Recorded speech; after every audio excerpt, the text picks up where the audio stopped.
मंदोदरी की रावण को सीख। उसमें से कुछ भाग तो पढ़ चुके हैं, आज हम उसे पूरा करने की कोशिश करेंगे। मैंने यहाँ लिख दिया जय ही जलनाथ से और तुम्हारी नाई तक, पहले ये वाला पैराग्राफ हम पढ़ेंगे। तो इसको आप सुनिए। जय ही जलनाथ बधाऊं हेला। मंदोदरी अपने पति रावण को राम की शक्ति के बारे में बताते हुए कहती है कि जिन राम ने खेल खेल में ही समुद्र को बांध लिया, उतरे प्रभु दल सहित सुबेला, अर्थात समुद्र पर पुल बना दिया और अपनी सेना के साथ समुद्र के दूसरे तट पर उतर गए हैं। मंदोदरी रावण से कहती है, राम की शक्ति का स्मरण कराते हुए कहती है कि जिन्होंने खेल खेल में ही समुद्र को बांध लिया और अपनी सेना के साथ दूसरे तट पर आकर उतर गए हैं। कारुणिक दिनकर कुल केतु, दूत पठाए तब हित हेतु। करुणानिधि भगवान श्री राम ने, करुणानिधि दिनकर यानी सूर्यवंश है ना, करुणानिधि भगवान श्री राम ने सूर्यवंश की ध्वजाओं के समान तुम्हारे हित के लिए दूतों को भेजा, तुम्हारे हित के लिए दूत को भेजा है। सभा माज जय तब मल मथा, करी बरुथ महु मृगपति जथा। उस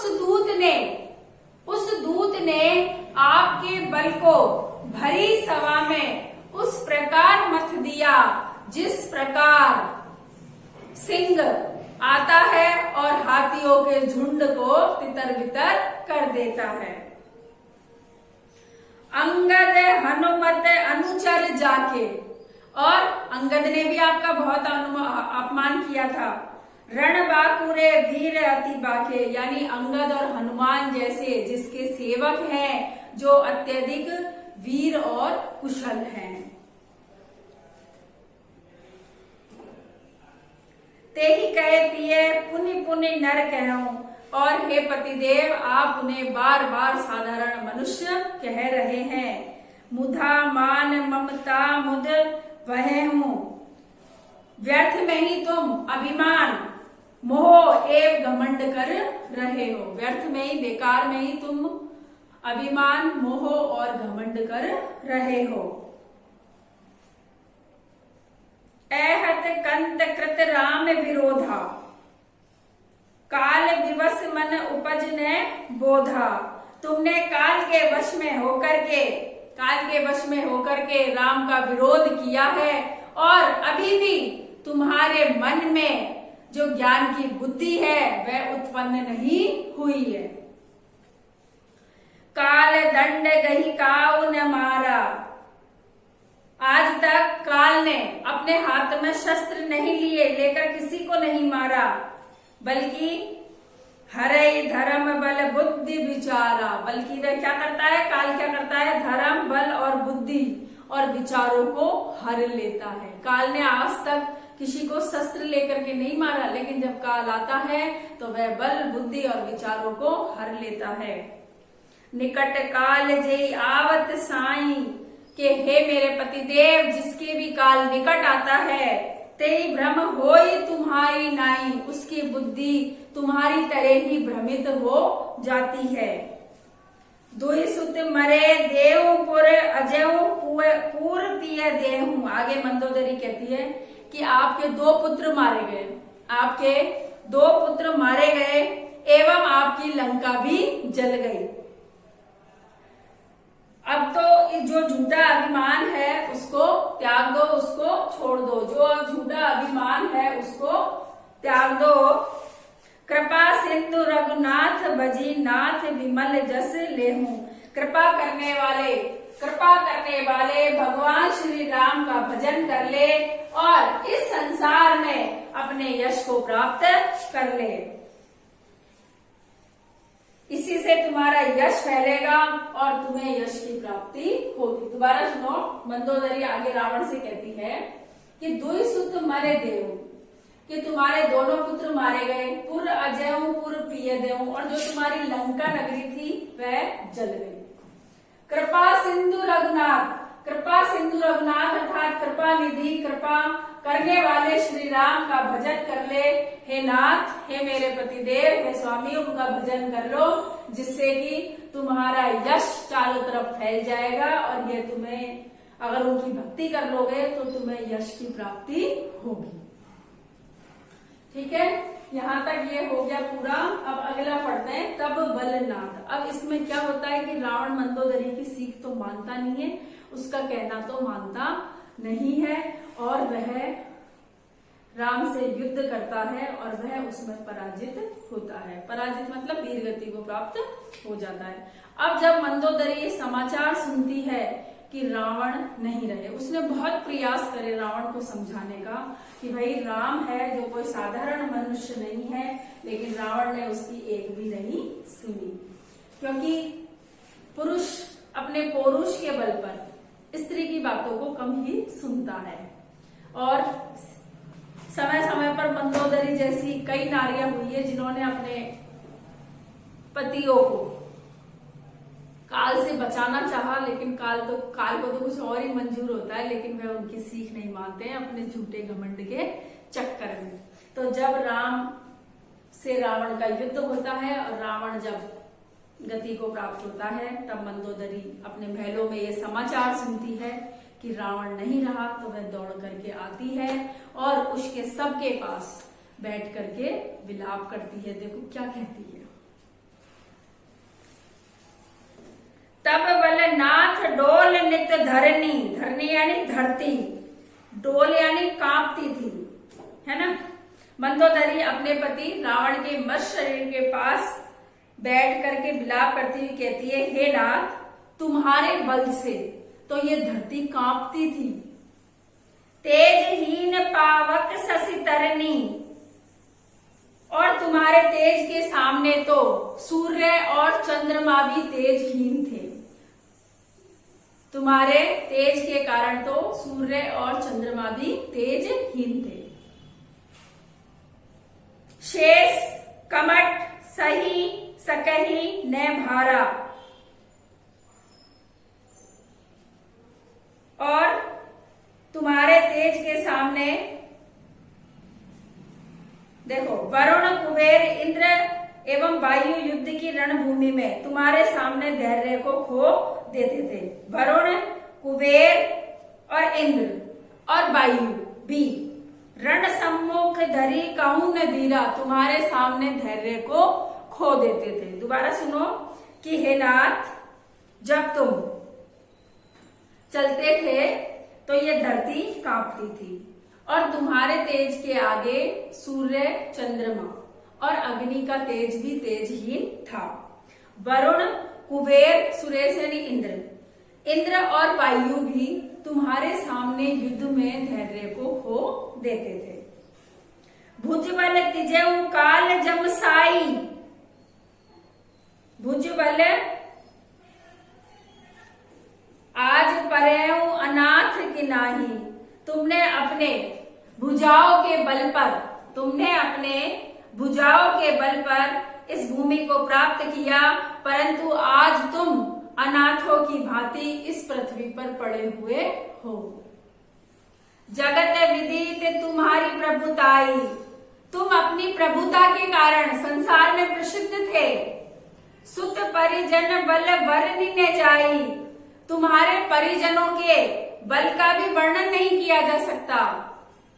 देखो, तुम संसार में अपनी प्रभुता के लिए प्रसिद्ध थे और तुम्हारे जो परिजन है उनके बल का भी वर्णन नहीं किया जा सकता था।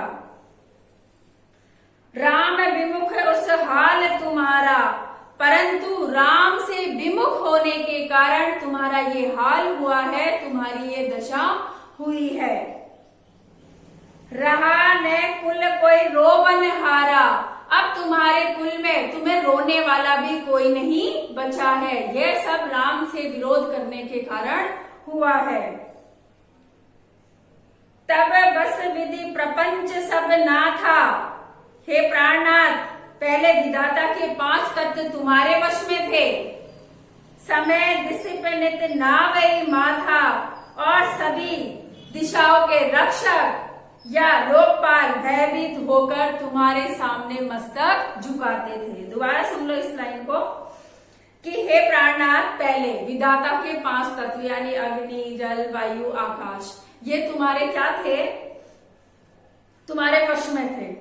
और जो 10 दिशाओं के लोकपाल और रक्षक थे वो तुम्हारे सामने नतमस्तक होते थे।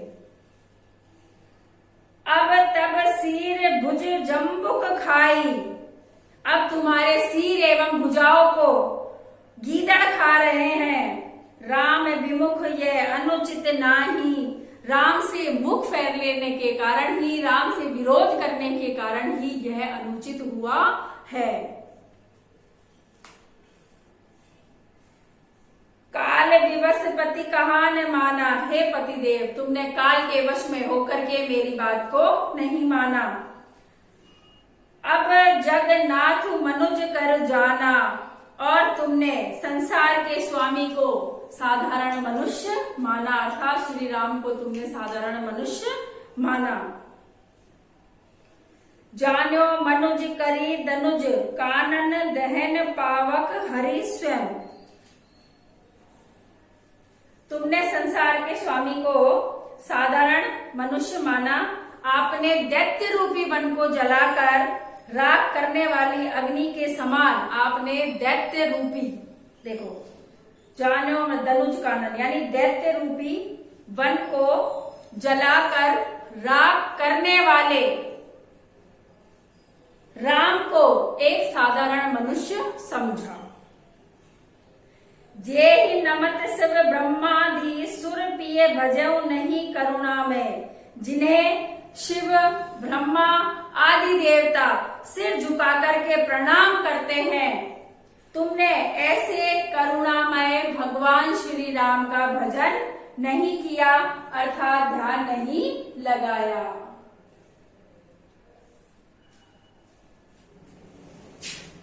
ठीक है, आगे देखते हैं।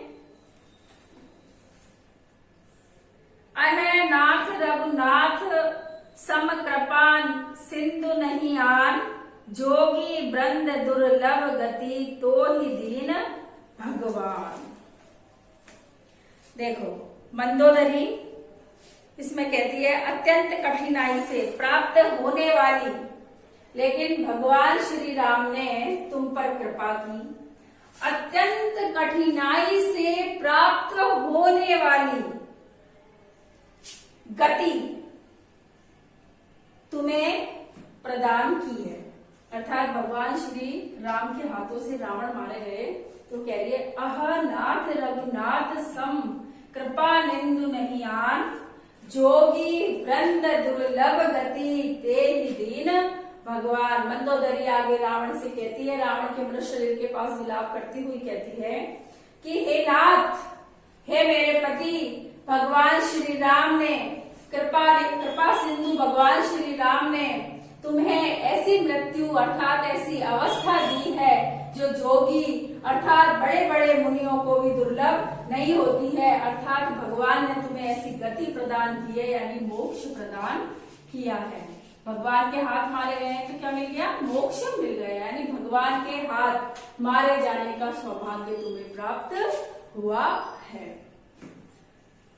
ये समझ में आ गया होगा। वैसे मैं एक बार और बता दूं कि जब रावण बढ़ जाता है तब मंदोदरी अपने महल से आती है और रावण के शरीर के पास विलाप करती हुई कहती है कि तुम्हारे बल के कारण क्या करती थी? धरती कांपती थी, और तुम्हारे तेज के कारण जो सूर्य, चंद्रमा और अग्नि है वो भी तेजहीन थे, और कुबेर, वरुण, इंद्र और वायु तुम्हारे सामने युद्ध में धैर्य को खो देते थे, यानी युद्ध छोड़ करके भाग जाते थे तुम्हें देख करके, और तुमने अपनी भुजाओं के बल पर इस पृथ्वी को जीता, लेकिन आज तुम इस भूमि पर अनाथों की तरह पड़े हुए हो, क्योंकि क्या करा, राम की भक्ति नहीं की और राम से विरोध किया। सारा संसार तुम्हारी प्रभुता को जानता है, तुम संसार में अपनी प्रभुता के लिए प्रसिद्ध हैं और तुम्हारे बेटों का, परिजनों का, परिवार के जो लोग हैं उनके भी बल का वर्णन नहीं किया जा सकता। लेकिन राम से विमुख होने पर अर्थात राम का विरोध करने पर तुम्हारा ये हाल हुआ है, तुम्हारी ये दशा हुई है कि तुम्हारे कुल में तुम्हें रोने वाला भी कोई नहीं बचा। जब विधाता के जो पांचों तत्व हैं वो तुम्हारे वश में थे और 10 दिशाओं के जो लोकपाल थे वो तुम्हें नतमस्तक करते थे, किंतु अब जो तुम्हारा सिर और जो भुजाएं हैं उनको गीदड़ खा रहे हैं, क्योंकि ये राम से विमुख होने के कारण ही हुआ है, ये राम से विरोध करने के कारण ही हुआ है और यह अनुचित नहीं है बल्कि यह सही है, क्योंकि तुमने राम से विरोध किया था इसलिए ही यह अनुचित काम हुआ है। काल विवश यानी काल के वश में होकर के तुमने मेरी बात को नहीं माना और तुमने भगवान श्री राम को साधारण मनुष्य ही मान लिया।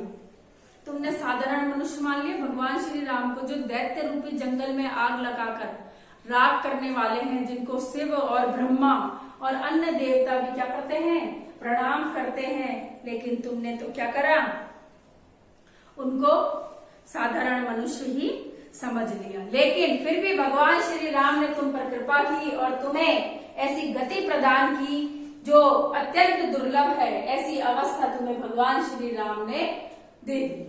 भगवान श्री राम के हाथों से यदि तुम्हारी मृत्यु हुई है तो तुमने गति को प्राप्त किया है, अर्थात मोक्ष को प्राप्त किया है। इसमें देखो यहाँ सम आ रहा है, इसलिए यहाँ होगा उपमा अलंकार। कौन सा अलंकार होगा, उपमा अलंकार। ठीक है, ये हो गया अपना पूरा आज पार्ट कंप्लीट। मैं डायरी नोट करा देती हूँ, आप लिख लीजिए।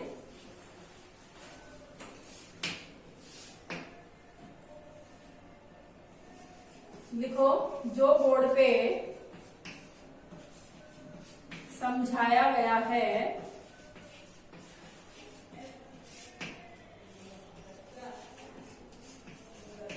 उसकी व्याख्या करनी है। क्या करनी है, व्याख्या करनी है।